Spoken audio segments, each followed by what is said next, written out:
Hey guys, Evan here. I've been having a lot of conversations with a lot of investors who have been asking about potentially buying a rental property out here in Washington State. And just want to make this video and let you guys know that like the juice isn't really worth the squeeze when it comes to buying multifamily houses out here in Washington State. From a cash flow point of view, 9 times out of 10, they don't make any money. It's more of an equity play than it is putting money in your pocket every single month. So to highlight this idea, to really show you that if you're looking from like a specifically mathematical point of view, you should be looking at the Midwest. The Midwest, in my opinion, is one of these markets that the news is out. The Midwest is great margins. These areas over here, I'm actually from this little town, from Evansville, interestingly enough, and there's a lot of money to be made from a real estate investing point of view out here in the Midwest, kind of the flyover states, if you will. When it comes to places that are a little bit more, you could argue, desirable to live, and a little bit more affluent, the ROI when it comes from a strict math point of view on like how much is my mortgage going to be relative to the rent payment I'm going to get back, that calculation you have to determine to see if the juice is going to be worth the squeeze, really falls apart quickly, and in my opinion isn't a good state to invest in. Now, if you're going to do like affordable living, whether that's like a trailer park or a tiny home community, the numbers are a little bit different. But from what I'm seeing from like a multi-family point of view, the math just doesn't math. And I just got off the phone with a Salt Lake City investor, and he was kind of surprised to see that. So I just want to go over some numbers with you guys today to kind of highlight that. You can still buy rental properties out here. They're great ideas, but I wouldn't recommend it from like a cash flow point of view and also from like a regulation point of view.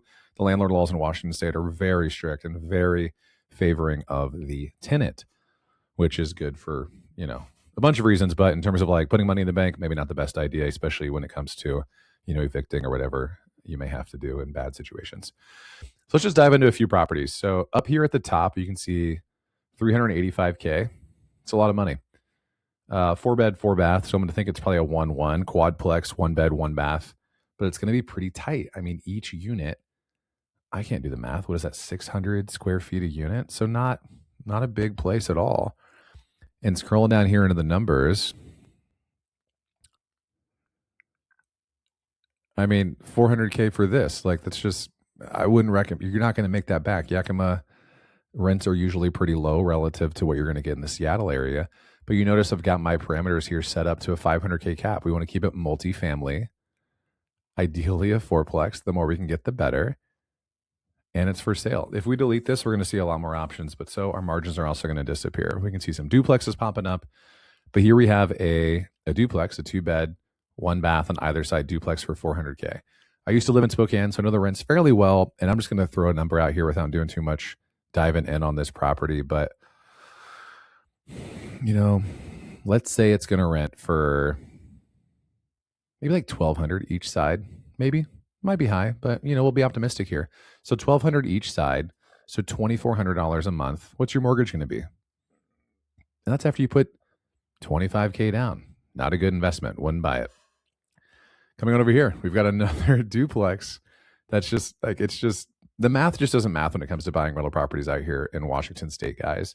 Buying trailer parks and storage units and other commercial properties, definitely the maths favorably there. But when it comes to residential real estate investing, the grass is definitely greener in states like Indiana, Illinois, Kentucky, Tennessee, etc., where the purchase price is pretty low.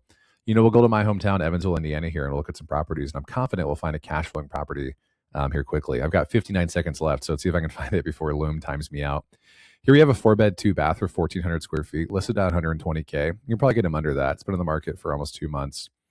But here, look at this, $1,500 a month, and it's only $120 to get in. What's your mortgage on that? What's Zillow got for us? You're already in the green. It's $750 a month after you put, I want to say it's 25K down, just based off what the numbers we're seeing here. And you're walking away, you're doubling your money from like a mortgage versus payment point of view. And I just found that you guys saw the research in real time. So from like an ROI point of view, check out the Midwest. If you want to live in a cool spot, Washington State. But if you want your money to grow in the residential real estate sector, highly recommend the Midwest. More videos like this, subscribe to my channel. Check me out, evanbrownrealestate.com. Want to talk investing? Give me a call, 519-300-3022. See you in the next one. Peace.